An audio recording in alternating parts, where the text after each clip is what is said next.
Christian McCaffrey is a better offensive weapon than Deebo Samuel? We're going to discuss that and a lot more on Overreaction Monday tonight on the Jack Hammer Show.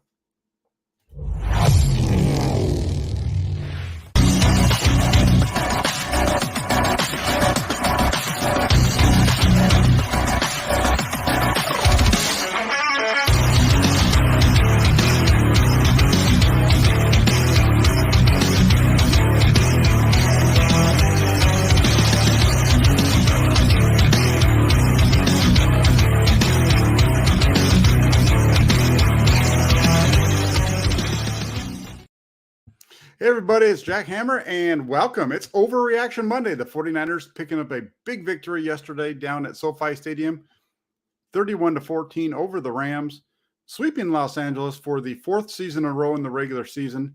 Makes them 8-0 in the regular season. Of course, there was that one loss somewhere along the line that we'll just leave that one off to the side for now.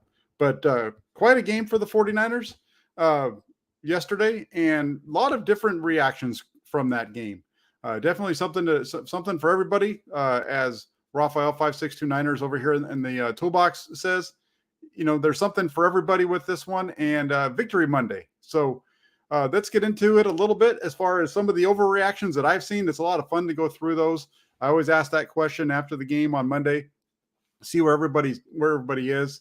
Before we get started, I just want to shout out the folks over in the comment section. We got Raphael 5629ers. Over there, he's a member of the Toolbox. That's why he has a little $ next to his name. Says, "What's up, Jack?" Members of the Toolbox, everyone. Hope everybody is doing well today. That one's coming from myself. And then we also have E. Kim says, "Hey, Jack." Hey, Kim, good to have you on board. Good to see you yesterday as well in here with the pregame show. Moonman, Jack, glad to catch the show. Go Niners. What do you think of the usage of Christian McCaffrey? And that is a perfect question as we get into the first topic. We will in just a second. I do want to shout out Odd Job. I see over there. Says Jimmy is a top 8 quarterback in the NFL. Yeah, if you want to base it off of your rate, off of quarterback rating he is right now. And then KW2421 says Hammer Time. And Odd Job, we're going to get to that one too, because there's a couple of other things in there on that we're going to discuss. I have five overreactions that we'll get into. I'll let you know whether I think they're an overreaction or just a reaction, what have you. Kim says, Jimmy was good in the last game. Not time to crown him. What are you talking about? He is who we thought he was. You want to crown him? You crown him. You crown his ass. Isn't that what Denny Green said way back when after losing to the Bears? All right, let's get into it. So real quick, the first overreaction. I already hit it. Christian McCaffrey is a better offensive weapon than Deebo Samuel. Seen this a few times. It popped up as a response to my question today as well. Knew it was going to happen, you know, and it's easy to understand why somebody might say that. That performance yesterday, McCaffrey was an all-timer. Only 4 players in the history in the NFL since 1970 have been able to do what McCaffrey pulled off yesterday in Los Angeles with a touchdown, throwing, passing, receiving. LaDainian Tomlinson, who is in the Hall of Fame, he was the last one to pull that off. He did that in 2005. As good as McCaffrey was, and as good as he is, don't forget what we saw from Deebo Samuel less than a year ago in that same stadium. Week 18 of 2021, Samuel went down there, threw a touchdown pass to Juwan Jennings, ran for one as well. Didn't get the touchdown reception, though. We can blame Jimmy Garoppolo for that one. But he had a heck of a game, and he's had a heck of a career against the Rams as well, has Deebo Samuel. You look at the numbers from the two in the last 2 times the 49ers have played down at SoFi, and between Deebo Samuel and Christian McCaffrey, the numbers rushing and receiving are nearly identical. I think there's 10 yards separates the two. So just really good stuff from both of them. You know, you look at these two guys, and I will say this. If you want to talk about where McCaffrey is better than Deebo Samuel, the answer to that is McCaffrey is better as a running back than Deebo Samuel. Makes sense, right? That's why he's a running back. Deebo Samuel is a wide receiver. McCaffrey just has better vision, and I think that's part of it. He has it all. He's got the vision. He's got the strength. He's got the patience to be able to wait for the hole, and then he has that speed to be able to hit it when it's there. McCaffrey's everything that the 49ers have been missing out of the backfield really since, I would say, since 2019. when Raheem Mostert was at his best and when Matt Breida was at his best. That's where the 49ers are now with Christian McCaffrey. They actually have a guy who can give them everything those guys do. Maybe not quite as fast, but he's pretty quick. And he's a heck of a player. And now with McCaffrey on the field, or in the fold, his presence should allow Deebo Samuel to get back to more of what we saw from in 2019, right? The receiver who makes the plays down the field, does a good job on screen passes when those come his way, and every once in a while is going to get an end around on a jet sweep or those types of things. That's where Deebo Samuel, I think we're going to see him headed back that direction. Well, McCaffrey is going to keep doing what we saw yesterday. He's going to be a playmaker out of the backfield and in the passing game, and he's going to run the ball between the tackles really well as well. That's the thing with McCaffrey is you look at him and he's not a big guy. Doesn't have the size that you would think of needing to be able to be a in between the tackle runner on down and down basis. But McCaffrey's shown the ability to do that. He did it a lot at Stanford. He did it early on in his career at Carolina. He got banged up the last couple of years, but right now things are looking really good. And the 49ers are going to need both of these guys to be healthy if they're going to make a run to the Super Bowl. They're going to need Christian McCaffrey's running ability to offset the receiving, the passing side. And, these two guys together combined, the combination of McCaffrey and Deebo Samuel, you add them in with Brandon Ayuk and Jeff Wilson Jr. and George Kittle and really all the playmakers that are around on the offense right now, they have the making of a really solid running back room and a really solid group all around on offense. We saw that play out yesterday. Throughout the game, really, the offense didn't struggle to move the ball all that much. They went up and down the field on the Rams for the most part. Even the first drive when they didn't score and they had to punt it away, they moved the ball on that one. So they were never really just shut down. So that was a positive there. And Kim, I agree with you. NFL defensive coordinators figured Deebo out as a running back, and that's right. They figured out that when Deebo Samuel's in the backfield, they could pretty much know where the ball was going, and if the ball didn't go there, they could live with the results. They pretty much knew it was going to be an outside run the majority of the time when Deebo was in there, and if he tried to run that thing up inside, they felt like they could, make it work, and they'd live with the results there. So. Really solid though for Christian McCaffrey. Really good start, but in terms of the stuff with Deebo Samuel, let's leave that for another day because Deebo Samuel's got the contract. He's going to be here for a while. I don't think we'll see him move tomorrow for the trade deadline. It's going to be Christian McCaffrey, Deebo Samuel, Brandon Ayuk, and the rest of the group out there as playmakers. And I think the other piece that goes along with this, and this comes right to the next topic, which was. Jimmy Garoppolo. And the question was, the comment is Jimmy Garoppolo is playing the best football of his career. Is that an overreaction or not? And I put that down as not an overreaction based on Sunday's performance. On Sunday, the game that Garoppolo put together yesterday against the Rams was probably his best game as a member of the 49ers. I know he had huge numbers, against New Orleans in 2019, against the Rams in 2019, and last year against Cincinnati, he had a really good comeback and all these types of things. But what Garoppolo did yesterday, he completed 21 of 25 passes for 235 yards, a couple touchdowns. His overall passer rating, 132.5. But Garoppolo did something that's only been done 4 times prior to what he did yesterday, and that was complete 84% or higher of his pass attempts. Steve Young did it twice during his time with the 49ers, and John Brody and Joe Montana each did it once. So for Garoppolo to go out there, complete 84% of his passes, that shows you how good that day was yesterday for him. And when I start to look at Jimmy Garoppolo's performance yesterday, one of the things that struck me while I was watching the game live was you saw Garoppolo taking the time to look downfield, but he wasn't forcing the ball into anybody. He was more than willing to come off of those downfield reads and check it down. And I think that a lot of that has to do with Christian McCaffrey being out there and the comfortableness between the two, and Garoppolo feeling like if he needs to check it down, that he could give the ball to McCaffrey and let him make something happen with it.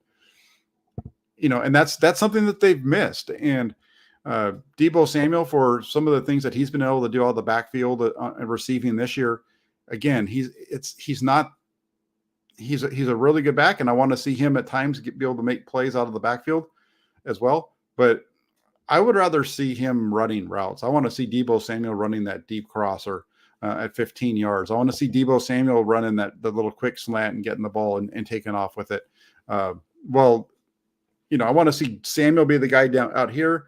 Well, Christian McCaffrey is the guy around the line of scrimmage. I think you start to really stress out the defense that way, because then now you've got two guys who are pulling on the offense, the defense in different directions. Meanwhile, you have, George Kittle and Brandon Ayuk still running around out there. And if Garoppolo can do like he did yesterday, play within himself, not force the ball into bad situations, and be consistent throughout, this is a team that's going to really be tough for the rest of the NFC, and it could be bad news for everybody else. The other thing about yesterday's game was that we saw Garoppolo have some success with the deep throw. First time in his career as a 49er that he's had a completion of 30 yards or more outside the numbers. It was the 56-yarder to Ross Dwelly in the fourth quarter. And like I said, strong games, they're not anything new to Jimmy Garoppolo. We saw him play well against the Rams earlier this season. We saw him come back the next week against Carolina.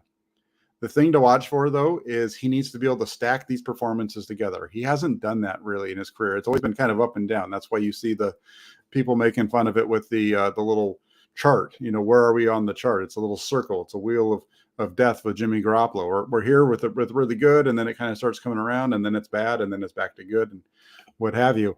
And that's really where Garoppolo needs to take his next step, is he needs to be able to come out and he needs to be consistent.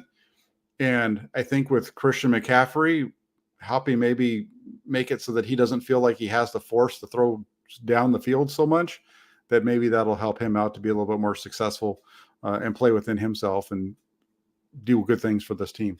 Clown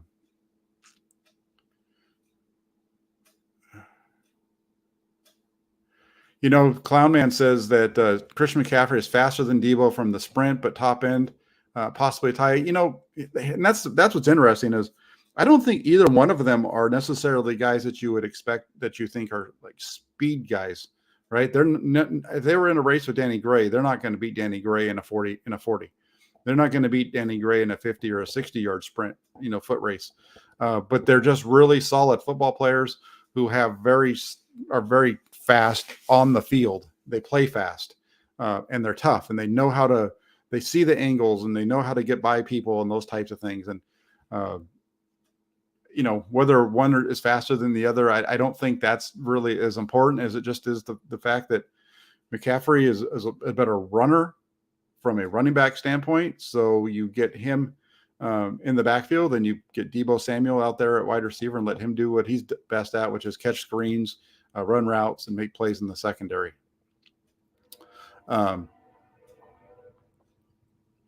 Real quick, Jay Guile comes in. He says, Jack, which corner do you think starts opposite Ward moving forward? Well, I think there's a chance that we see Jason Verrett get in the game coming up against San Diego. There's a possibility of that in that direction. I think at some point they're gonna move in that direction. It'll be interesting to see what they decide to do with Deommodore Lenoir and so on. Does Jimmy Ward keep playing inside in the slot, or does he fall back into the safety spot? It's going to be really interesting to see how this works out. But Charvarius Ward had a good game yesterday, and I think starting opposite of him is most likely going to be. I think Lenoir is unless Lenoir starts to slip, I think he might just continue to play, and Verrett will be there as an insurance policy. I'm sure and the only reason I said is because Verrett is a short-term guy for the 49ers. He's not somebody that I think is going to be here for the longer term, whereas Lenoir is, and I'm not sure. Haven't seen Jason Verrett on the field, so I can't tell you even where he is in terms of his ability to play at this point.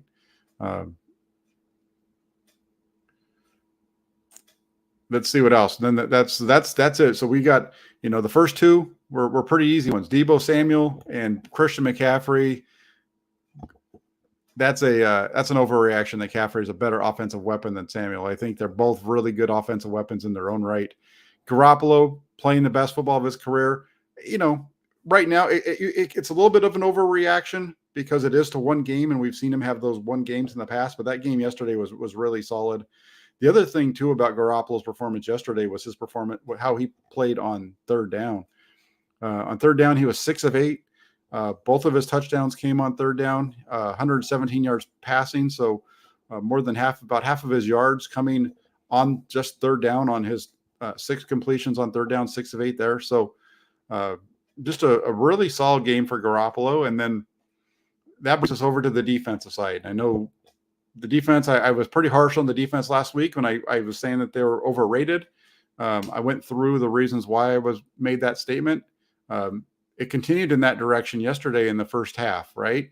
The Rams get stopped, 3 and out, first possession, and then the next 2 drives are ending in touchdowns. And the 49ers defense doesn't make a stop until the Rams shut themselves down by running the ball into the middle of the line a couple of times to finish off the first half.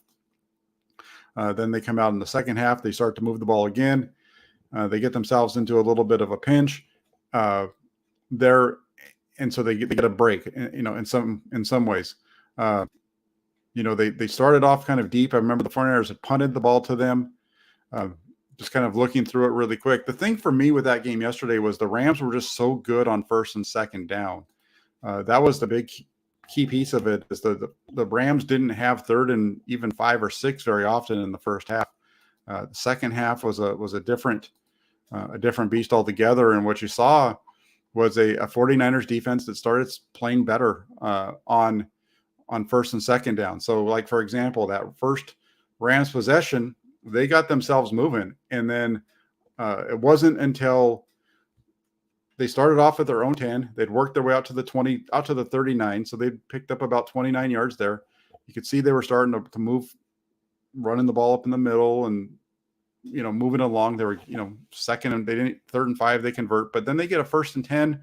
That's when Stafford misses Cup on the deep corner to the left side. You get some pressure from Charles Omena, who just runs right over the left guard to put pressure in Stafford's face, kind of helps force that incompletion.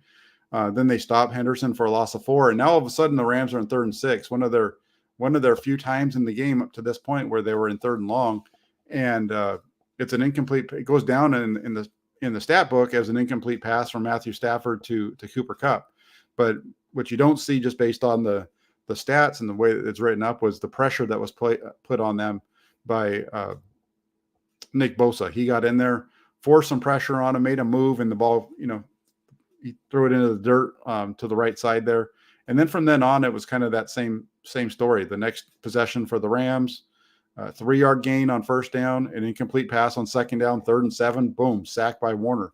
You start to have success on first and second down. Nick Bosa talked about this himself yesterday at the podium about how getting that success on the early downs led to success later on, and is what kind of got their pass rush going. So good stuff there. And that leads right into the next one, which was Nick Bosa needs Eric Armstead more than the desert needs water. And that's a big overreaction, because when you look at Nick Bosa and Eric Armstead, it's the other way around. It's Armstead who needs Bosa, not Bosa needing Armstead. In the 2 seasons that Bosa and Armstead have played together, Armstead's recorded 16 sacks. In his other 5 seasons playing without Nick Bosa, Armstead has a total of 12.5. This year, he's only played a few games because of the foot injury that he dealt with. He has no sacks yet on the season. But for Eric Armstead, all of the majority of his sacks have come when he's been playing alongside of Nick Bosa. So I think when you look at those two, it's more of a situation where Bosa is helping out Armstead. But here's the thing: the 49ers defense needs Eric Armstead, and they need him back. You saw a strong performance out of them against Carolina. He had been injured in the second half against the Rams in week 4. Week 5 out in Carolina, that interior of the defensive line looked pretty good. But that's also against Carolina. Then they get into the the game against Atlanta and the game against Kansas City, and you see the interior of the defensive line not being able to really quite anchor against the run. And that's what they need to get with Armstead. They need him back so they can get more of an anchor in there so that teams are forced to pass and they're able to shut teams down in the run game early on, to open up the pass rush for Nick Bosa and Samson Ebicom and even Armstead himself rushing from the middle. So, if they can get him back in the second half, Kyle Shanahan said today they're hoping. They don't know who's going to be back exactly. He's going to be non-committal on that. Even next week when they come back, he'll be non-committal on where Armstead is as far as his ability to play. But getting Eric Armstead back is big for this team in terms of run defense. Having him back in the middle will really help things for everybody else along that front. And so I think that's what they've been missing over the last couple of weeks on the inside.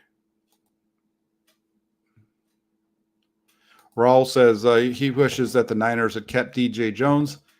That's one of those situations for the amount of money that DJ Jones was paid, I think the 49ers were fine with what they did. I don't, he was a guy who didn't play a lot. He played about 51% of the snaps. I think that was the most he played during his in a season with the 49ers.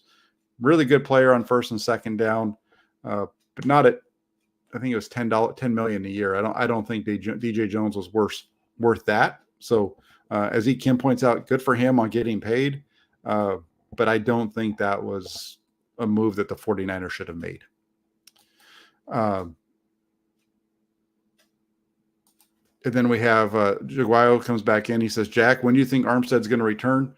Well, as I just mentioned, there's a possibility that he comes back after the bye. It seems like might be a little bit of a question mark still. So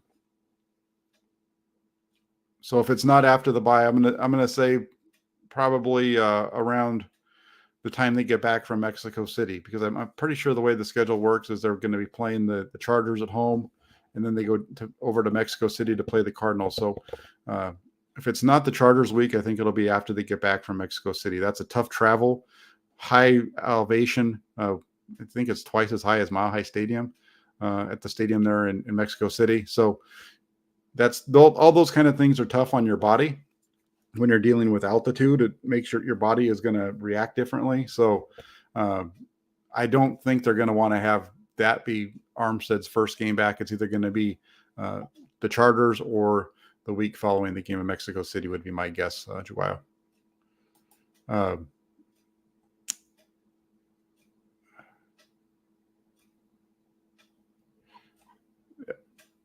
There we go. And then the next one. So we've got the Nick Bosa one. So Nick Bosa needs Eric Armstead more than the desert needs water. No, that was overreaction. We got another overreaction too. We had a lot of overreactions this week for a win. The 49ers need a new right tackle. I say that's an overreaction. I get it. Here's the thing. Mike McGlinchey, he's a fan favorite. Every week there's a player or two that he's going to get you guys talking. And the time this week, it was the sack by Leonard Floyd in the first half that got everybody, talking about Mike McGlinchey and how bad he is as a pass protection and so on. And you're right to an extent. He does make those mistakes. Mike McGlinchey makes mistakes, and if you look at Mike McGlinchey, he is a middle of the road, maybe slightly above average right tackle in the NFL. He's not as bad. He's not as bad as people want to make him out to be, and he's not as good as the other side, right? He's a guy who he's going to get beat a couple of times every week in pass protection, but at the same time, he's going to hold up more often than not. And to see that, play out, all you have to do is look at the game yesterday. As bad as the sack was in the first half, McGlinchey, along with the rest of the 49ers offensive line, you don't get the touchdown pass from Jimmy Garoppolo to Christian McCaffrey if McGlinchey isn't doing his job at right tackle. If you watch that play, you can see it on the film, on the TV copy. You don't even need to watch the film on it. You probably see a better view of it on the TV because it's closer. He takes that defensive end, he runs him right around Garoppolo, and Garoppolo is able to step up and move around in the pocket a little bit more than we see him. It wasn't like he was sliding back and forth, but he's moving his feet, looking left, middle, right before he throws it. that doesn't happen if you don't have good protection up front. And McGlinchey, for all the mistakes that he makes some decent plays every once in a while as well. And I think you look at his play, and he's a guy that he's better than whatever everything else the 49ers have on their roster. There's a lot of teams right now that I think would like to have Mike McGlinchey as their right tackle. Again, is he top 5? Is he top 10 in the NFL? No, he's not. He's probably somewhere in the, I would say 15 to 25 range. He's probably in that area in terms of starting right tackles in the league, probably closer to the 15 than the 25. But, again, he plays a position which he's on the outside, makes it easy to see when he makes mistakes. And remember, he's in the final year of his rookie contract. They picked up his 5th-year option. He's getting $10 million this year, just under 11, actually. We don't know if he's going to even be back for next year. He's not under contract. So all of you that are not liking Mike McGlinchey, you might get rid of him. And we'll see if the 49ers can replace him with somebody that does better. It's not like the 49ers offense cratered last year when he went down. I'm just saying that McGlinchey is a better than average. There's a reason why he starts, and Tom Compton is Tom Compton, and so on and so forth. So again, and that even goes back to Kyle Shanahan as well, because Kyle Shanahan, people like to rip on Kyle Shanahan too, right? Because hey, Kyle Shanahan, when the team's losing, he needs to give up his play calling duties. Last week I can't tell you how many people I saw on the Twitter machine talking about how it's time for Kyle Shanahan to just be the head coach, give up the play calling. It's not for him. He needs to do something because it's on him that this offense isn't scoring points, that they're, unable to move the ball in the second half, And I never got onto that train. For me, I kept saying, if you're going to blame him for anything, it's not the play calling. The play calling's fine. It is Kyle Shanahan's ability to get his players to execute. And that's the difference between what happened yesterday and what's happened the 2 weeks before was execution and a little bit of luck, because, think about this game for a second. There were people who really liked the way that Jimmy Garoppolo played. Heck, I even talked about it. He was 21 to 25, 84% of his completions, Well, what happens if Jalen Moore picks him off on that first possession of the second half and the ball hits him right in the hands? How are people looking at Christian McCaffrey if when he's hit on the first possession of that second half, the ball doesn't bounce right into the hands of Ray McLeod, who is laying on the ground, and it just comes right to him? Just those are a couple of the breaks, and or the completion that it ended up being rolled as an incompletion, but it looked like it was a fumble that he had. So there's a bunch of things around that. So, you look at the game yesterday, and again, for me, was Kyle Shanahan's play calling all that much better than it was the 2 games prior? No, I just think that the players executed better.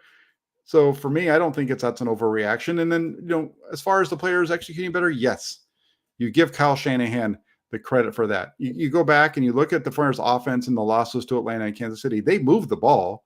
They just couldn't put points on the board because they kept killing themselves with drop passes, penalties, turnovers, all those kind of things. Execution wise, that doesn't mean, because you're turning the ball over, doesn't mean it's a bad play call. If your quarterback is making a bad read, or your running back drops the ball and fumbles it without being hit as he's falling to the ground, and it becomes a touchdown going the other way, that's not the play caller's fault that happened.